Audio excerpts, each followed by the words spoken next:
Assalamualaikum warahmatullahi wabarakatuh. Jumpa lagi dengan aku Mama Dumpling di Curga Official.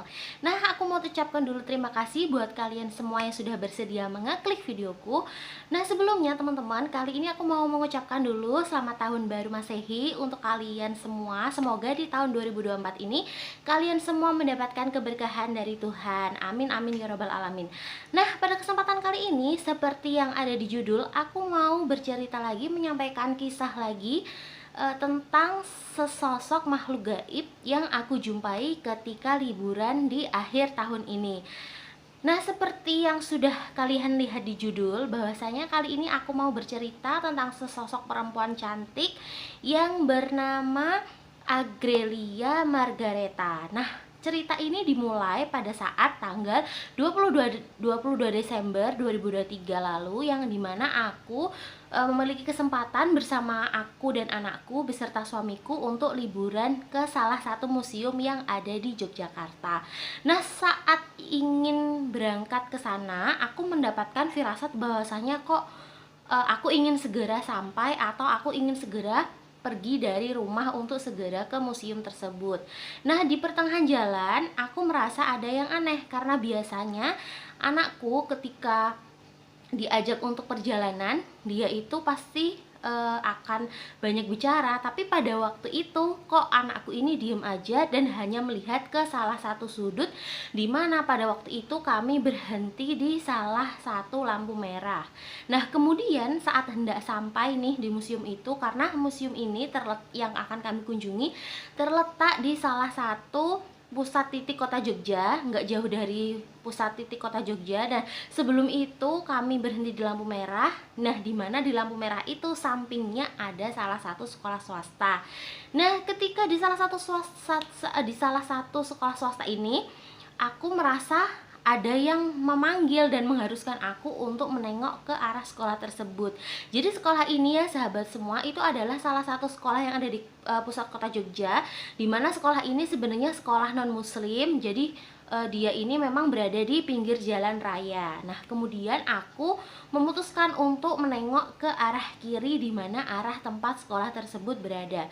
Nah, setelah itu aku merasa seperti ada ya sesuatu di dalam salah satu ruangan di sekolah tersebut. Nah, ketika aku melihat dengan jelas, aku perlihat lagi dengan jelas, ternyata aku melihat ada sesosok perempuan cantik yang benar-benar sangat cantik, berambut panjang. Dia menggunakan pakaian sekolah yang kemudian aku kira itu adalah seorang siswi. Nah, ternyata setelah aku mengetahui, si sosok ini keluar dan kemudian dia menyatakan bahwasanya kamu bisa melihat aku ingin menceritakan tentang kisahku. Nah, kemudian dia bercerita bahwasanya dia ini adalah seorang siswi dari sekolah tersebut pada awal sekolah itu berdiri. Jadi si Alia ini, jadi panggilannya adalah Alia karena namanya adalah Agrelia Margareta. Nah, dia juga sudah sudah setuju bahwasanya ceritanya ini akan aku ceritakan kepada kalian semua. Nah, kemudian setelah dia memperkenalkan diri, dia bercerita bahwasanya pada waktu itu sekitar 1947,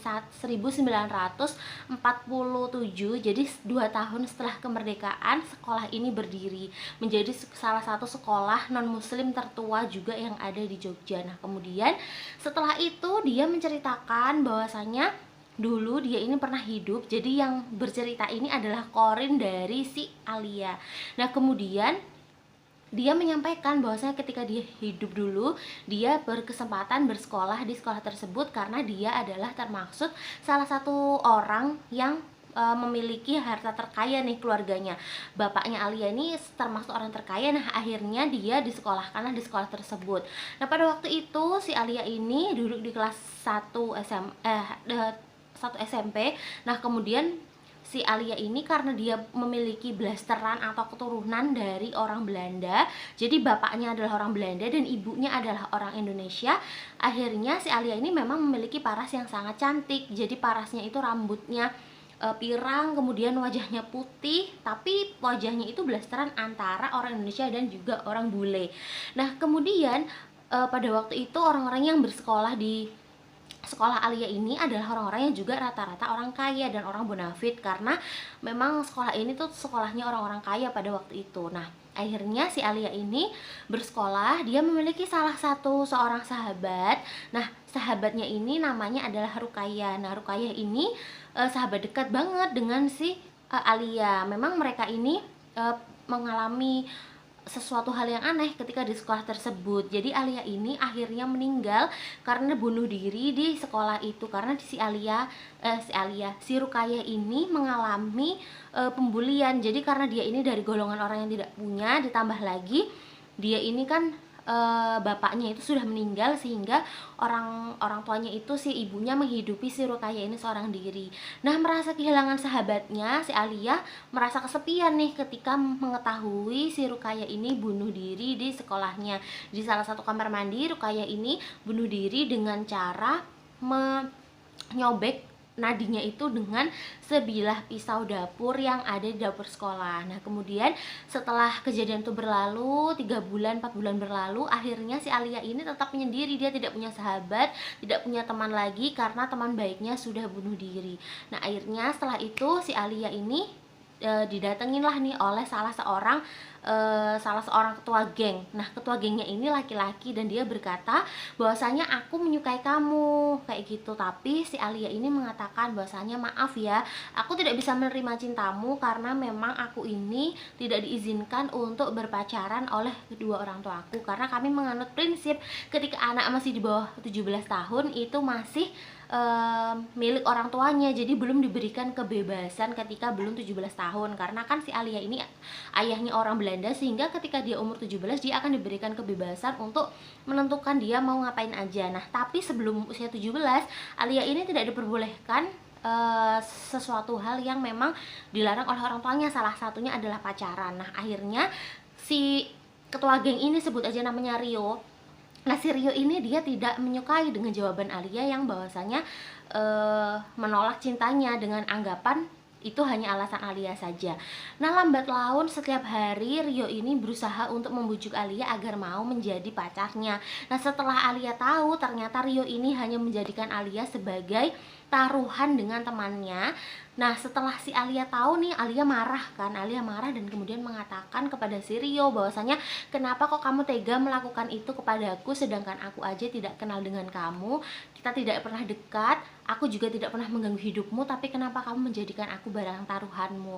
Nah, akhirnya Rio menceritakan bahwasanya ternyata si temennya Rio nih, sebut aja namanya Budi. Jadi Budi dan Rio ini mengadakan suatu taruhan yang kemudian dimana si Budi ini menyepakati taruhannya adalah si Alia, karena si Alia ini adalah salah satu wanita tercantik yang ada di sekolah tersebut, yang akhirnya menjadi incaran juga bagi para pria. Tapi pada waktu itu Rio itu tidak mencintai Alia, dia tidak menyukai Alia karena si Rio ini ternyata juga sudah punya pacar di luar sekolahnya.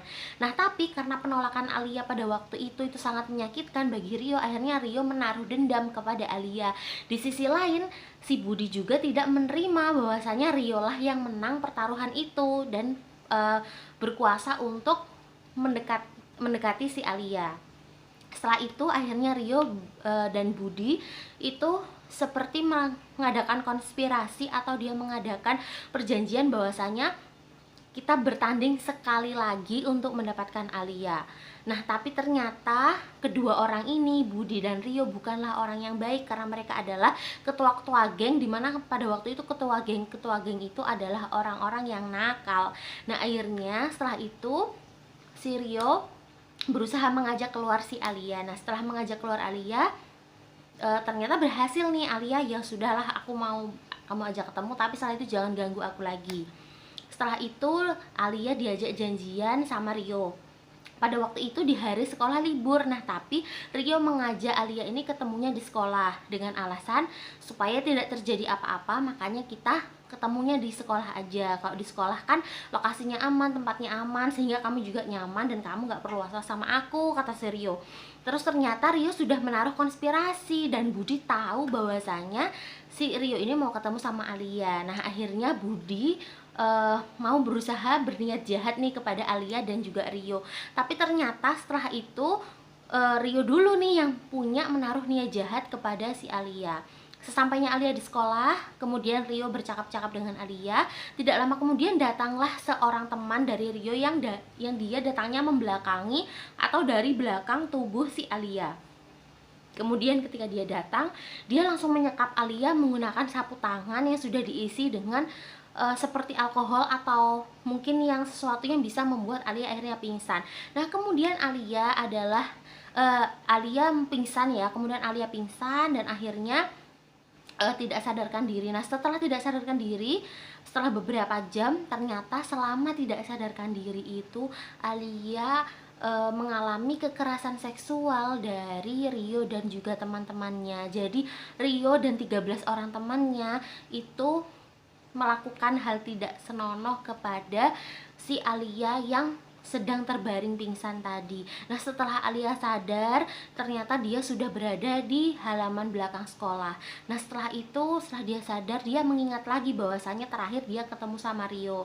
Nah, kemudian dia tidak sadarkan diri, dia sempat melihat Rio dan teman-temannya masih berkumpul di situ. Setelah melihat Alia sadar, teman-temannya dan Rio bersepakat untuk melakukan pembunuhan kepada si Alia. Lantas Alia ini dipukul menggunakan balok berkali-kali sampai akhirnya dia merenggang nyawa dengan sangat tragis dalam posisi dia itu sudah mengalami kekerasan seksual. Nah, setelah itu Budi yang melihat, dia tidak tahu bahwasanya Alia ini sudah tiada. Dia hanya mengira Alia itu pingsan. Nah, setelah si Rio dan gengnya meninggalkan Alia di belakang halaman sekolah, akhirnya Budi dan gengnya datang dan kemudian melihat tubuh Alia yang sudah tidak berpakaian dan tidak menggunakan celana apapun. Dia benar-benar hanya telanjang bulat. Kemudian Budi tertarik untuk melakukan sesuatu hal juga yang sama seperti dilakukan oleh Rio. Nah, akhirnya Budi dan gengnya juga melakukan sesuatu itu kepada mayat si Alia. Nah, Alia ini akhirnya meninggal dengan sangat mengenaskan. Bahkan ketika dia sudah meninggal pun masih ada seseorang yang melakukan tindak asusila kepada dia. Nah, akhirnya Budi merasa kok dia tidak lagi seperti manusia yang fresh gitu. Setelah dicek, ternyata Budi baru menyadari ternyata Alia ini sudah meninggal. Jadi si Budi ini tidak tahu bahwasanya ternyata dia tadi menyetubuhi mayat. Nah, kemudian setelah itu Budi dan teman-temannya merasa takut. Akhirnya dia memakamkan tubuh Alia di belakang sekolah itu. Nah, selang beberapa lama pihak sekolah tidak pernah tahu dan keluarga Alia melaporkan kepada polisi, kepada pihak berwajib bahwasanya kehilangan anaknya tidak ditemukan dimanapun, sampai akhirnya seorang Pak Bon atau tukang kebun sekolah yang menemukan ada celana dari Alia. Nah, dia mengetahui bahwa itu adalah celana milik Alia karena memang ibu Alia ini selalu menjahit nama Alia di tepi celana yang dekat dengan perut. Nah, kemudian setelah tukang kebun ini tahu, dicarilah di sekitar sekolah dan ditemukan jasad Alia di sana. Akhirnya ibu ini mengatakan kepada pihak keluarga Alia bahwasanya pihak sekolah telah menemukan si jasad dari Alia yang sudah 3 hari dicari tapi belum ketemu. Akhirnya keluarga berduka, sangat berduka, tapi orang tua dari Alia ini sudah mengikhlaskan. Ya sudah, semua kita proses secara kekeluargaan dan juga kita proses secara hukum. Jadi hukum tetap berjalan, kekeluargaan juga berjalan, karena dimana mereka kan masih anak di bawah umur. Nah, akhirnya si keluarga Alia bersepakat untuk berdamai tapi tetap diproses secara hukum. Nah, kemudian si Korinnya Alia ini akhirnya menjadi penunggu di sekolah tersebut, di mana dia juga akan membantu dan menolong siswa-siswa yang dibully, kemudian juga menolong siswa-siswa yang akhirnya mengalami tindakan tidak senonoh ketika di sekolah. Nah, kemudian Alia ini merasa senang bahwasanya dia bisa bercerita kepadaku, juga kepada anakku, karena ternyata anakku juga bisa melihat seperti itu. Nah, akhirnya dia merasa lega setelah bertahun-tahun lamanya ada orang yang bisa melihat dia dan kemudian bisa dia ajak cerita. Nah, aku sudah juga meminta izin kepada Alia bahwasanya akan aku perkenalkan si Alia ini kepada kalian semua, bahwasanya memang ada seseorang yang dulunya hidup kemudian Korinnya itu hidup lagi untuk menceritakan kisah dari kehidupan dia di masa lalu.